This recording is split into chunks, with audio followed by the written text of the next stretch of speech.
ಬೆರಸಿ ಕಂಡಾಗ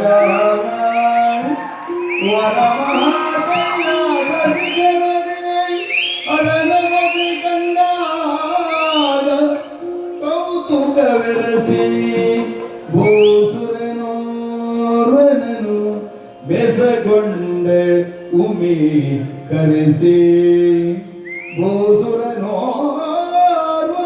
ಬೆಸಗೊಂಡ ಉಮಿ ಕರೆಸಿ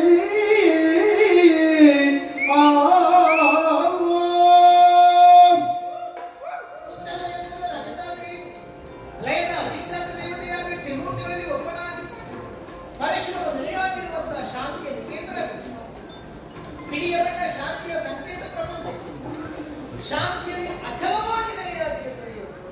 ಅಲ್ಲಿ ಭಗವಂತನ ಸಂವಿಧಾನ ಇರುತ್ತದೆ. ಅಂತಹ ಸಂವಿಧಾನದಲ್ಲಿ ಈ ಶಿಲೆಯಾದಂತ ನಾಡಿದ್ದು ನನಗೆ ಅಲ್ಲಿ ಬೇಸರಗೊಳ್ಳಲಿಕ್ಕೆ ಕಾರಣವಾಯಿತು.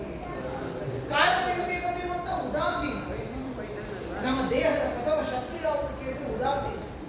ಆದ್ದರಿಂದ ಅದನ್ನು ಬೆಳೆಸಿಕೊಳ್ಳಕೂಡದು, ಅದು ನಿವೃತ್ತಿಯಾಗಬೇಕು, ಮನಸ್ಸು ಪ್ರಫುಲ್ಲತೆಯನ್ನು ಹೊಂದಬೇಕು ಎನ್ನುವ ಕಾರಣಕ್ಕಾಗಿ ಕೈಲಾಸದಿಂದ ಹಿಡಿದು ಬರುತ್ತಾ ಪ್ರಕೃತಿಯ ರಮಣೀಯತೆಯನ್ನು ನಾನು ಕಾಣುತ್ತಿರುವುದು. ಏನಾಗಲಿಲ್ಲ, ಸಾವು ಸಾಲಾಗಿ ಜನರೆಲ್ಲರೂ ಹೋಗುತ್ತಿದ್ದಾರೆ. ನೋಡಿದರೆ ಮತ್ತೆ ವರ್ಣದವರು ಬ್ರಾಹ್ಮಣರು ಇಷ್ಟು ಅವಸರವಾಗಿ ಎದ್ದು ಸಾಗುತ್ತಿದ್ದಾರೆ. ಅದರಲ್ಲಿಯೂ ಈ ಗೌರಿ ಶಂಕರವನ್ನು ಕಾಣುವುದಕ್ಕೋಸ್ಕರವಾಗಿ ಎಲ್ಲೆಲ್ಲಿಂದಲೂ ಬಂದವರಿದ್ದಾರೆ. ಕೈಲಾಸಕ್ಕೆ ಪರಿಕ್ರಮ ಬರುವಂತ ಪರಿಪಾಠವಿದೆ. ಇದ್ದ ಸ್ಥಳದಿಂದಲೇ ಈ ಕಡೆಗೆ ಮುಖ ಮಾಡಿ ನಮಸ್ಕಾರವನ್ನು ಮಾಡುವಂತಹ ಆಸ್ತಿಕ ವರ್ಗವಿದೆ. ಹಾಗಾದರೆ ಕೈಲಾಸದ ಬುಡದವರೆಗಾಗಿಯೂ ಬಂದು ಇತ್ತ ಕಡೆಗೆ ಒಂದು ದೃಷ್ಟಿಯನ್ನೂ ಹಾಯಿಸದೆ ಶಿವನಿಗೊಂದು ನಮಸ್ಕಾರವನ್ನೂ ಸಲ್ಲಿಸದೆ ಇಷ್ಟು ಅವಸರವಾಗಿ ಇವರು ಹೋಗುತ್ತಾ ಇದ್ದಾರಲ್ಲ, ಏನಪ್ಪ ಅಷ್ಟು ಅವಸರ? ಯಾರ ತಲೆಗೆ ನಿಂತು ಹೋಗಲಿಲ್ಲ? ಯಾರನ್ನು ಪೂಜಿಸಬೇಕೋ ಅವರನ್ನು ಪೂಜಿಸಬೇಕು, ಯಾರನ್ನು ಗೌರವಿಸಬಾರದೋ ಅವರನ್ನು ಗೌರವಿಸಬಾರದು. ಪೂಜಿಸಬಾರದೇ ಇದ್ದವರನ್ನು ಪೂಜಿಸಿದರೆ, ಗೌರವಿಸಬೇಕಾದವರನ್ನು ಅವಮಾನಿಸಿದರೆ ಪ್ರಪಂಚಕ್ಕೆ ಬಹುದೊಡ್ಡ ಹಾನಿಯಾಗಿದೆ, ಲೋಕಕ್ಕೆ ಭೀತಿ ತರುವಂತ ಕಾರ್ಯಕ್ರಮ. ಹಾಗಾಗಿ ಅಂಥದ್ದೇನೋ ನಡೆಯುತ್ತಿರಬೇಕು.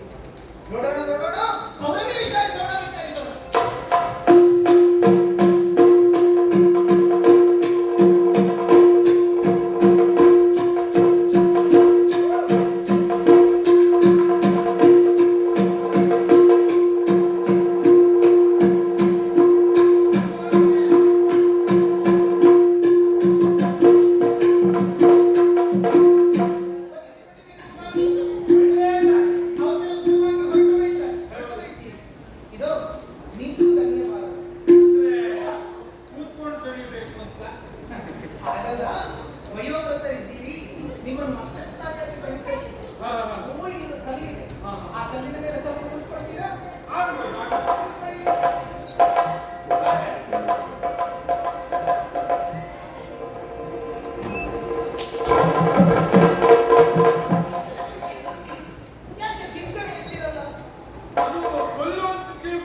ಅವಲಿಂದ ಬಂದಿರಯ್ಯ ಭೂಮಿದೇವ,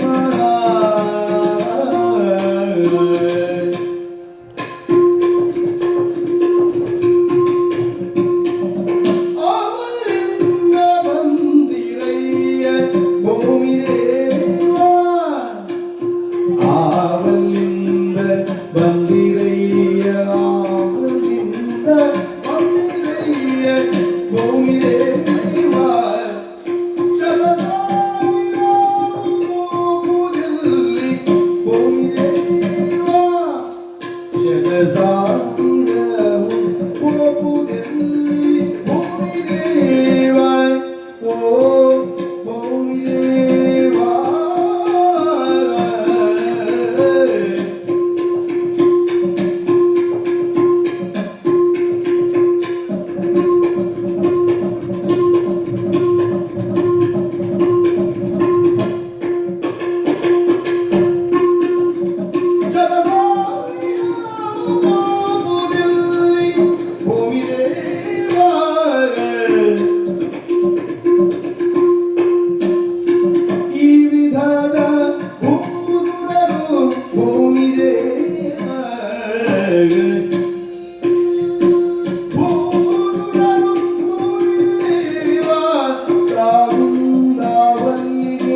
ಭೂಮಿ ದೇವಾ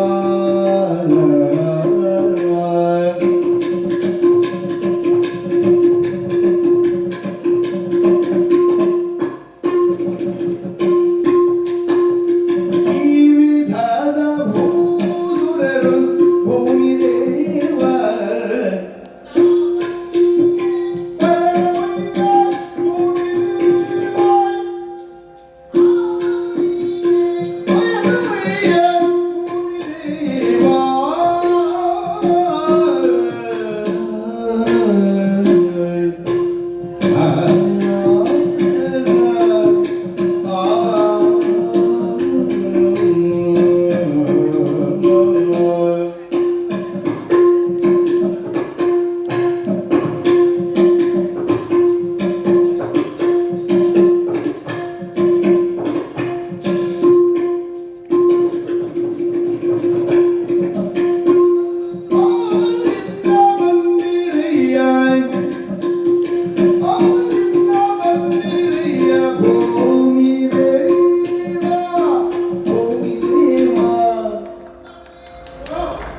ನಿಮ್ಮನ್ನು ಕಂಡಾಗ ಗೌರವಿಸಬೇಕೆನ್ನುವ ಅಂತ ಬಯಕೆ ನೋಡುತ್ತಿರುವುದು. ಈ ಭೂಲೋಕದಲ್ಲಿ ಕಣ್ಣಿಗೆ ಕಾಣುವ ದೇವರು ಯಾರು ಕೇಳಿದೆ? ಅವರು ಬ್ರಾಹ್ಮಣರೇ ಸ್ವಾಮಿ. ಹಾಗೆ ಹೇಳ್ತಾ ಇರ್ತೀರಿ. ವೇದ ಪುರುಷನ ಮುಖದಿಂದ ಹೊರಬಂದವರು ಬ್ರಾಹ್ಮಣರು. ಬ್ರಾಹ್ಮಣೋ ಮುಖಮಾಸಿ ಎನ್ನುವ ಮಾತಿದೆ ಅಲ್ಲ, ಹೌದಪ್ಪ. ಮಾತ್ರವೇ ಅಲ್ಲ, ಉಳಿದಂತಹ ಎಲ್ಲಾ ವರ್ಣದವರಿಗೆ ಮೂರೇ ಕರ್ಮಗಳನ್ನು ಮಾಡುವಂತಹ ಅಧಿಕಾರವಿರುವುದು. ಆದ್ರೆ ಬ್ರಾಹ್ಮಣರಾದ ನನಗೆ ಹಾಗಲ್ಲ, 6 ಕರ್ಮಗಳನ್ನು ನಡೆಸುವಂತಹ ಅಧಿಕಾರವಿದೆ. ಖಂಡಿತ. ಯಜ್ಞ, ಯಾಜನ, ಅಧ್ಯಯನ, ಅಧ್ಯಾಪನ, ದಾನ, ಪ್ರತಿಗ್ರಹ ಇದಿಷ್ಟು ಕೊಟ್ಟು ನಡೆಸುವ ಯೋಗ್ಯತೆ ಯಾರು ಕೇಳಿದ್ರೆ ಅವರು ಬ್ರಾಹ್ಮಣರಿಗೆ. ಹೌದಪ್ಪ. ನೋಡ್ತೇನೆ ಎಷ್ಟು ತಿಳ್ಕೊಂಡಿದ್ದಾರೆ, ನಿನಗೆ ಗೊತ್ತಿಲ್ಲ. ಆದ್ದರಿಂದ ಮತ್ತೆ ಮತ್ತೆ ನಿಮ್ಮನ್ನು ಕಂಡಾಗ ನಾನು ತಲೆಬಾಗುತ್ತಾ ಇದ್ದೀನಿ. ನನಗೆ ಅಷ್ಟೇನೇ ಗೊತ್ತಿಲ್ಲ. ಇಲ್ಲಿಂದ ಬಂದವರು ತಾವು, ಇಲ್ಲಿಗೆ ಹೊರಟವರು.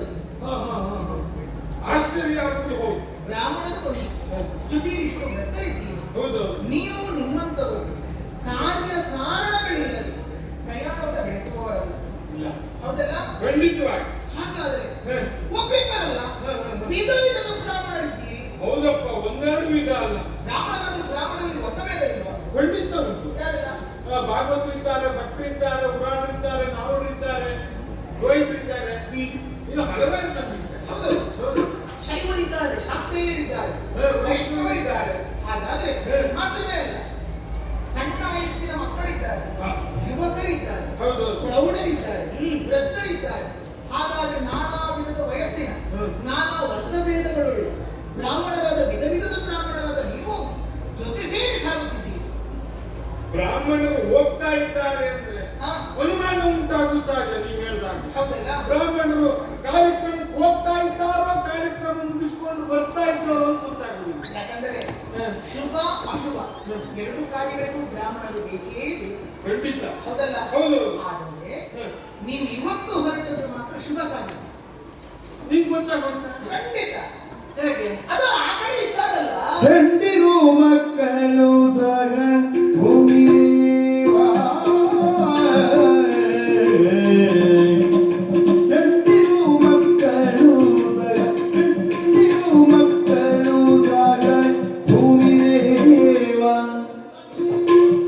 ಕೂಡಿಕೊಂಡು ಕೋಪಗಾನವೇನು ಭೂಮಿ ದೇವಾ ಕೂಡಿಕೊಂಡು ಕೋಪಗಾನವೇನು ಭೂಮಿ ದೇವಾ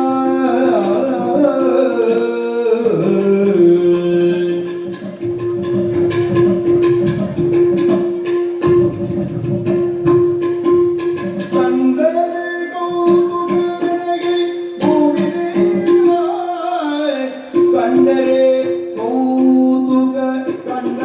ಕೌತುಕವೆನಗೆ ಭೂಮಿ ದೇವಾ ಬೆಸಗೊಂಡರೆ ಬೇಡಿದನಂದು ಭೂಮಿ ದೇವಾ ಬೆಸಗೊಂಡರೆ ಬೇಡಿದನಂದು ಭೂಮಿ ದೇವಾ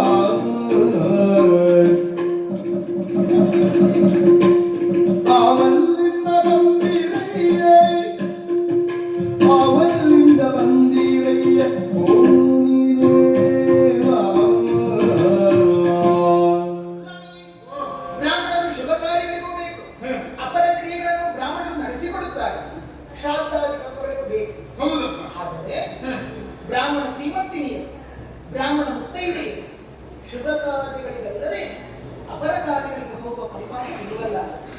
ನಿಮ್ಮ ಬೆನ್ನ ಹೌದು.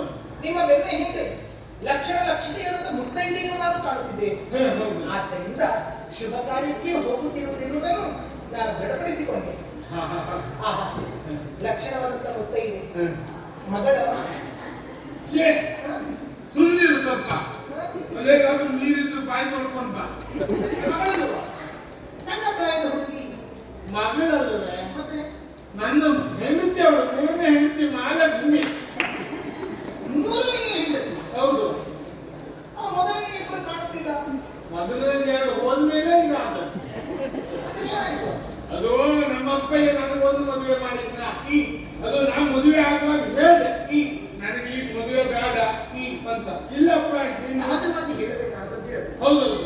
ಅಂದ್ರೆ ಅದು ನಾಚಿಕೆ ಎತ್ತಿತು. ಅದು ಆ ವಯಸ್ಸಲ್ಲಿ ಇರುವುದೇ. ಹೌದು. ಹೌದು. ಯಾಕೆಂದ್ರೆ ನಾನು ಬೇಕಂತ ಇರ್ತದೆ. ಹೇಳುವುದಾಗಿ. ಹೇಳು, ನಾನು ತಾಯಿ ಇಲ್ಲದ ತಪ್ಪಲಿ ನೋಡು. ಓಹೋ. ಹಾಗಾಗಿ ನಮ್ಮ ಅಪ್ಪಯ್ಯ ನಾನು ತಪ್ಪಲಿ, ಹಾಗಾಗಿ ನಾನು ತಪ್ಪಲಿ ಅಂತ ನನಗೊಂದು ಮದುವೆ ಮಾಡಿದೆ. ನೀವು ತಪ್ಪಲಿ, ನಾನು ತಪ್ಪಲಿ, ಹಾಗಾಗಿ ನಾನು ತಪ್ಪಲಿ ಅಂತ ನನಗೊಂದು ಮದುವೆ ಮಾಡಿದೆ. ತಾಯಿ ಇಲ್ಲದ ತಪ್ಪಲಿ, ಹಾಗಾಗಿ ಹೆಂಡತಿಯನ್ನು ತಪ್ಪಲಿ. ಅಂದ್ರೆ ಜೊತೆಗೆ ಇದ್ರೆ ನನಗೊಂದು ಸಮಾನ. ಮನೆ ಮುಂದೆ ಹೆಂಗಸಬೇಕಲ್ಲ. ಹೌದು. ಆದ್ರೆ ಏನ್ ಮಾಡುವುದು, ನನ್ನ ಹಣೆ ಬರ. ಅವಳು ಬಹಳ ದಿವಸ ಬದುಕಿದ್ರೆ, ಅವಳು ಅನಾರೋಗ್ಯದಿಂದ ಸತ್ತು. ಒಪ್ಪಳತೆ ಹಾಗಾಯ್ತು. ಹೌದು. ಏನು ಅನಾರೋಗ್ಯ ಅಂತ ಅಂದ್ರೆ ಅವಳಿಗೆ ಮರವಿನ ಕಾಯಿಲೆ. ಮರಿವು? ಹೌದು. ಮರವಿನ ದೇವರು ಸಾಯ್ತಾರೆ. ಅದು ಮರವಿನ ಕಾಯಿಲೆಯಿಂದ ಅವಳು ಸತ್ತದ್ದು ಹೇಗೆ ಅಂದ್ರೆ, ಹೇಗೆ? ಒಂದ್ ದಿವಸ ಮನೆಯಲ್ಲಿ ಕೂತ್ಕೊಂಡಿದ್ದವಳು ಉಸಿರಾಡ್ತಾ ಇದ್ಲು. ಉಸಿರು ಹೊರಗೆ ಬಿಟ್ಲು, ಒಳಗೆ ತಗೊಳ್ಳೋದೇ ಮಾತು.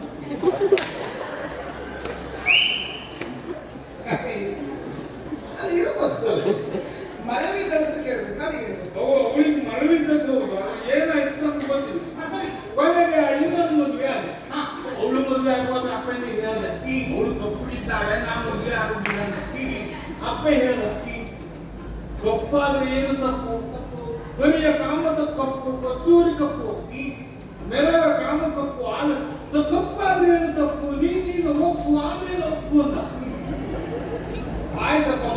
ಈ ಅಪ್ಪ ಇನ್ನೊಂದು ಮಾತ್ರ ಹೇಳ್ದ, ಮದುವೆ ಆಗುದು ಹೆಣ್ಣು ಈ ಒಪ್ಪು ಇದ್ರು ತೊಂದರೆ ಇಲ್ಲ, ನಾವು ಮಾತಾಡುವ ಕೆಂಪು ಇರಬೇಕು. ಇವರ ಧರ್ಮಕ್ಕೆ ತಪ್ಪಿ ಅಂತ ಹಾಗಾಗಿ ಅದನ್ನು ಮದುವೆ ಆದ. ಯಾಕಂದ್ರೆ ಒಂದು ಮದುವೆ ಆದವರಿಗೆ ಇಷ್ಟು ಅನುಭವ ಇರುವುದಿಲ್ಲ, ಮೂರು ಆದವರಿಗೆ ಅನುಭವ ಇರ್ತದೆ. ಹೌದು. ಏನು ಮಾಡುವುದು? ಅವಳು ಒಂದು ಹೀಗೆ ಒಂದು ಗಂಡ ಮಾತಾಡುವಾಗ ಹೆಂಡತಿ ತೆಪ್ಪಗಿರಬೇಕು, ಅಥವಾ ಹೆಂಡತಿ ಮಾತಾಡುವಾಗ ಗಂಡ ತೆಪ್ಪಗಿರಬೇಕು. ಅಂದು ಸಂಸಾರ ನಡೀತದೆ. ಇಬ್ರು ಮಾತಾಡಿದ್ರೆ ಕಷ್ಟ, ಪಕ್ಕದ ಮನೆಯವರು ಕೇಳ್ತಾರೆ ಅಷ್ಟೇ. ಹಾಗಾಗಿ ಆದ್ರೆ ಏನ್ ಮಾಡುದು, ಅವಳು ಬಾವಿಯಲ್ಲಿ ಬಿಕ್ಸತ್ತು ಹೋದ್ರು. ಅಯ್ಯೋ, ಆಗಿಲ್ಲ. ಬಿಕ್ಸತ್ತು ಹೋದ್ರು. ಹೊಸುಗೂಸು ಕೈಯಲ್ಲಿ ಉಂಟು. ಏನ್ ಮಾಡುದು? ಸಾಕುವುದಕ್ಕೆ ಒಂದು ಹೆಣ್ಣು ಅಂತ ದಿಕ್ಕು ಬೇಡವಾ? ಹಾಗಾಗಿ ಇವಳನ್ನು ಮದುವೆ ಆದ. ಇವಳೇ ನನ್ನ ಹೆಂಡತಿ ಮಹಾಲಕ್ಷ್ಮಿ. ಇವಳನ್ನು ಮದುವೆ ಆದದ್ದು ಒಂದು ವಿಚಿತ್ರ ಉಂಟು. ಹಾಗಾಗಿ ನಾನು ಮದುವೆ ಸಾಗಿಸ್ಲಿಕ್ಕೆ ಹೋದಾಗ ನಾನು ತಾರಕದಲ್ಲಿ ಮಂತ್ರವನ್ನು ಹೇಳ್ತಾ ಇದ್ದೆ. ಇವಳು ಎದುರುಗಡೆಯಲ್ಲಿ ಕೂತ್ಕೊಂಡಿದ್ದೆ. ಇವಳು ಹಾಡು ಹೇಳ್ತಾ ಇದ್ಲು. ಇವಳು ಹಾಡು ಹೇಳುವಾಗ ಕೆಮ್ಮು ಬಂತು. ನಾನು ಮಂತ್ರ ಹೇಳುವಾಗ ನನಗೂ ಕೆಮ್ಮು ಬಂತು. ಕೆಮ್ಮು ಬಂದಾಯ್ತು. ನಾನು ಮಹಾಲಕ್ಷ್ಮಿ ಸರಿ. ಹಾಗಾದ್ರೆ ನಿಮ್ಮ ಹೆಂಡತಿಯವರು ಹೌದು ಹೆಂಡತಿಯನ್ನು ನಡೆಯುವಂತ ಮಕ್ಕಳನ್ನು ನಡೆಸಿಕೊಳ್ಳುತ್ತಾ, ನಡೆಯಲಾರದೆ ಇರುವಂತ ಮಕ್ಕಳನ್ನು ಎತ್ತಿಕೊಳ್ಳುತ್ತಾ ಎಲ್ಲರೂ ಕುಟುಂಬಿಕರಾಗಿ ಹೊರಟಿದ್ದೀರಿ. ಹೌದು. ಕೆಲವರು 2 ಜನ, ಕೆಲವರು 3 ಜನ, ಕೆಲವರು 4.5 ಜನ ಎಲ್ಲ ಬಂದವರಿದ್ದಾರೆ. ಅದು 4.5 ಅಂದ್ರೆ ಗಂಡ ಹೆಂಡತಿ 2 ಮಕ್ಕಳು ಬಟ್ಟೆ ಬಂದು ನಿಮ್ಮ ಲೆಕ್ಕಾಚಾರ ಉಂಟು. ಹಾಗೆಲ್ಲ ಬಂದು ಅಂದ್ರೆ ಹಾಗಿದ್ದಾಗಲೂ ಬಂದವರಿದ್ದಾರೆ ಅಂತ. ಅದೇ ನನಗೆ ಕೌತುಕವಾಗುತ್ತಿರುವುದು. ಈ ಭೂಲೋಕದಲ್ಲಿ ಎಷ್ಟು ದಾರಿಗಳಿಲ್ಲ, ಎಲ್ಲವೂ ದಾರಿಗಳಿಲ್ಲ. ಇದೇ ರೀತಿಯಾಗಿ ಜನ ಪ್ರವಾಹ ಹರಿದು ಬಂದರೆ ಬಂದು ಸೇರುವ ಜನರೆಷ್ಟಾದರು ಅಷ್ಟೂ ಜನರಿಗೆ ಹೊಟ್ಟೆ ತುಂಬ ಉಣಬಡಿಸಿ ಕೈ ತುಂಬ ದಕ್ಷಿಣೆ ಕೊಡಬೇಕು ಅಂತಾಗಿದ್ದಾರೆ. ಅವನಿಂದ ಶ್ರೀಮಂತರಾಗಿರಬೇಕು. ಹೌದಪ್ಪ. ಭೂಲೋಕದ ಸಾಕ್ಷಾತ್ ಕುಬೇರರು ಆಗಿರಬೇಕು. ಹಾಗಾದರೆ ಅಂತಹ ಒಂದು ಯಾವುದೋ ಒಂದು ಪುಣ್ಯ ಕಾರ್ಯವನ್ನು ನಡೆಸುತ್ತಾ ಇಷ್ಟು ವ್ಯವಸ್ಥೆಯನ್ನು ಮಾಡಿದ ಆ ಮಹಾನುಭಾವನು ಯಾರು? ಆಗುತ್ತಿರುವಂತಹ ಪುಣ್ಯ ಕ್ಷೇತ್ರ ಯಾವುದು? ಮಹಾ ಕಾರ್ಯವೇನು? ನೀವು ಹೇಳಿದರೆ ತಿಳ್ಕೊಳ್ಳುವ ಆಸೆ ನನಗೆ. ಖಂಡಿತವಾಗಿ ನಾವು ಹೊರಟದ್ದು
ಅಷ್ಟೇ ಹೌದು.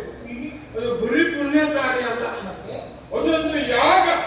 ಯಾಗ ಸಣ್ಣ ಪುಟ್ಟ ಯಾಗ ಅಲ್ಲ, ಮತ್ತೆ ಬಹುದೊಡ್ಡ ಯಾಗ. ಹೌದೇ ಹೌದಪ್ಪ, ಅದು ಎಂತ ಯಾಗ ಮಹಾಲಕ್ಷ್ಮಿ?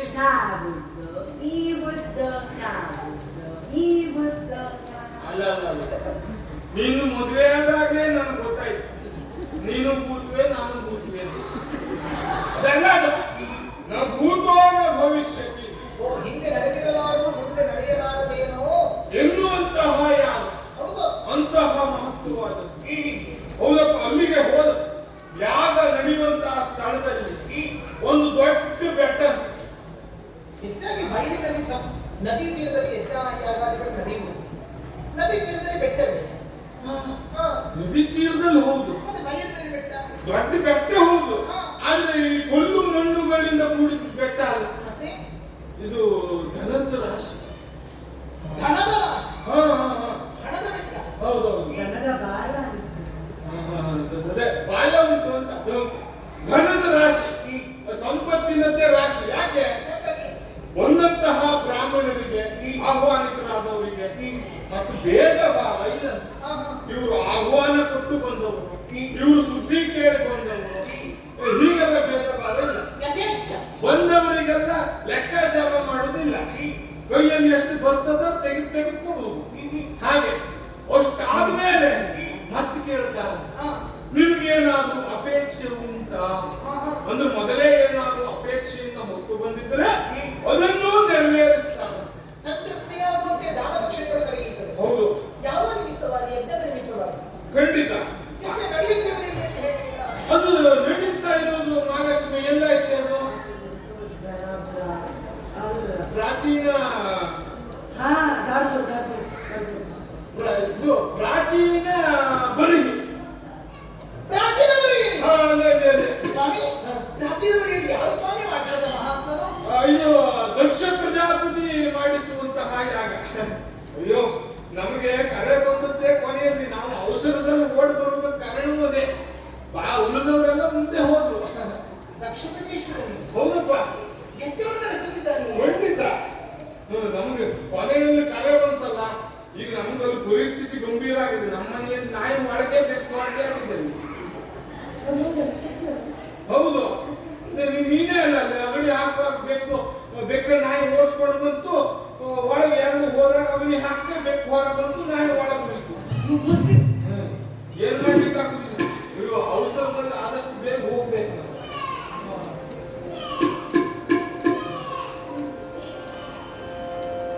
ಅರಿಯರವನ ಮಗಳಲ್ಲವೇ ನೀವು ಅಮ್ಮ, ಅರಿಯರವನ ಮಗಳಲ್ಲವೇ ನೀವು ಅಮ್ಮ, ಹೋಗದಿರುವ ಕಾರಣಗಳೇನು ಕೇಳಿರಮ್ಮ, ಕೇಳಿರಮ್ಮ. ಎಲ್ಲ ಹೌದು. ಇಷ್ಟನ್ನೆಲ್ಲ ಹೇಳಿ ನಾನು ಏನು ಹೊರಡಬೇಕು ಅನ್ನುವಾಗ ನಿನ್ನ ಮುಖವನ್ನು ಇನ್ನೊಮ್ಮೆ ನೋಡಿದೆ. ನೀನು ಅವಳೇ ಅಲ್ವೇನೆ? ಅವಳೆಂದರೆ ಅವಳು ಅಂದ್ರೆ ಇವಳು ಅಲ್ವೇನೆ? ಅದೋ ಇವಳು ಯಾರೇ ಇವಳು? ಮೀನಾಕ್ಷಿ. ಮೀನಾಕ್ಷಿ ನಿಮ್ಮ ಅಮ್ಮ. ನೀನು ದಕ್ಷ ಪ್ರಜಾಪತಿಯ ಮಗಳು ದಾಕ್ಷಾಯಿಣಿ ಅಲ್ವೇನೆ? ನಾನೇ ಅದೇ ನನಗೆ ಮೊದಲು ನಾನು ಸರಿಯಾಗಿ ಗಮನಿಸ್ತಿಲ್ಲ. ನೀನೇ ಹೌದಲ್ಲ? ನಾನು ನಿನ್ನನ್ನು ನೋಡಿದ್ದೆ ನಾನು. ನನ್ನನ್ನೇ ಹೌದಪ್ಪ, ಎಲ್ಲಿಯೋ ನಿಮ್ಮ ಮದುವೆಯ ಸಮಾರಂಭದಲ್ಲಿ ಪರಮೇಶ್ವರನೊಟ್ಟಿಗೆ ನೀನು ಮದುವೆ ಆಗುವಂತಹ ಸಮಯದಲ್ಲಿ, ಅಯ್ಯೋ ಆ ಮದುವೆ ನೀನು ನೋಡ್ಬೇಕಾಗಿತ್ತು. ನಾನು ಹೋಗಿದ್ದಲ್ಲಿ ಆ ಸಂದರ್ಭದಲ್ಲಿ ಏನು ವೈಭವ, ಎಲ್ಲರೂ ಬಂದಿದ್ರು. ನೀನು ಮಾಲಿಕೆಯನ್ನು ಹಿಡಿದುಕೊಂಡು ನಿಂತಿರುವಾಗ, ಪರಮೇಶ್ವರ ದೇವರು ಒಂದು ಕಡೆಯಲ್ಲಿ ಮಾಲಿಕೆಯನ್ನು ಹಿಡಿದುಕೊಂಡು ನಿಂತಿರುವಾಗ, ನಮ್ಮ ನಾರಾಯಣ ದೇವರಲ್ಲಿ ಬಂದು ಗರುಡ ವಾಹನನಾದ ಆ ಗರುಡನನ್ನು ನೋಡಿದ್ದೇ ತಡ. ಪರಮೇಶ್ವರ ಸೊಂಟಕ್ಕಿದ್ದ ಹಾವು ಹೆದರಿಕೊಂಡು ಓಡಿ ಹೋಯಿತು. ಪರಮೇಶ್ವರನ ಸೊಂಟದಲ್ಲಿದ್ದಂತಹ ಆ ಚರ್ಮಾಂಬರ ಎನ್ನುವುದು ಕೆಳಗೆ ಬಿತ್ತು. ಆ ದಿವಸ ನಾವೆಲ್ಲ ದಿಗಂಬರನಾಗಿ ಪರಮೇಶ್ವರನನ್ನು ನೋಡಿದವರಿದ್ದೇವೆ.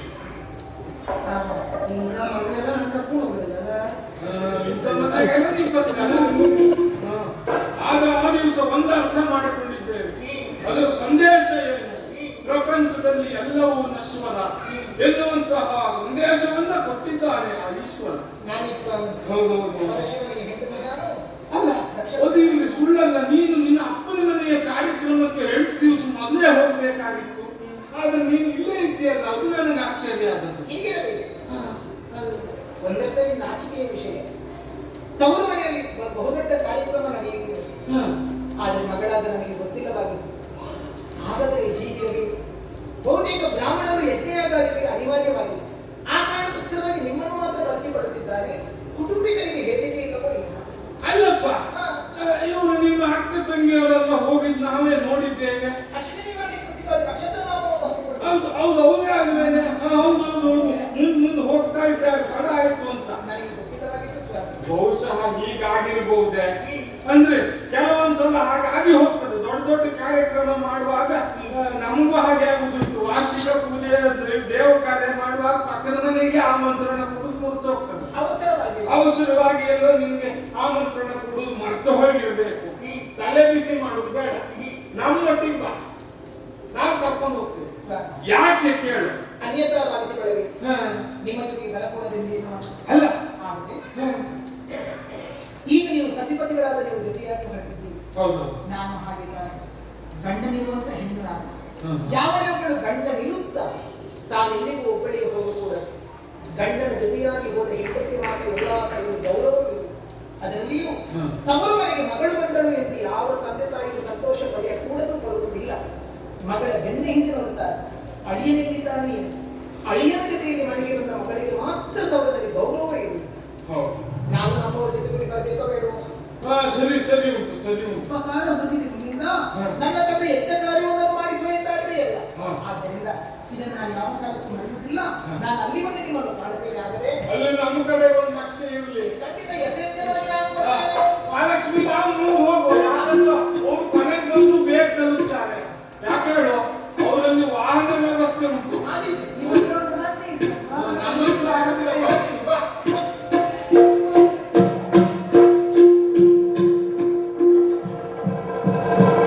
ಇದೆಂದು ಭೂದೂರರು ತಾಂ ತೆರಳಲಿದ್ದ.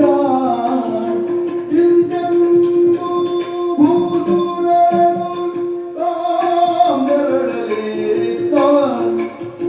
ಗುಣವಂತೆ ಗೌರೀತ ಮನದಿ ಚಿಂತಿಸುತ್ತ.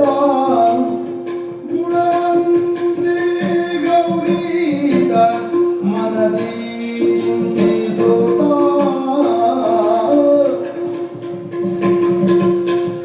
ಮರತರಮ್ಮನು ಬೇಡಲಿರಲಾರರಿಂದ. ಮರತರಮ್ಮನು ಬೇಡಲಿರಲಾರದಿಂದ. ಪತಿಗಳು ಕರೆದು ಇವರ ಮಹಾತ್ಮನಿಗೆ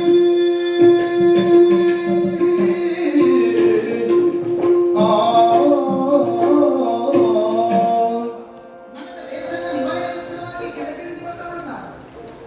ಆದರೆ ಬ್ರಾಹ್ಮಣರಿಂದ ವರ್ತಮಾನವನ್ನು ತಿಳಿದ ಬಳಿಕ ಇನ್ನಷ್ಟು ಚಿಂತನೆಗೊಳಗಾಗುವ ಹಾಗಾಯಿತಲ್ಲ.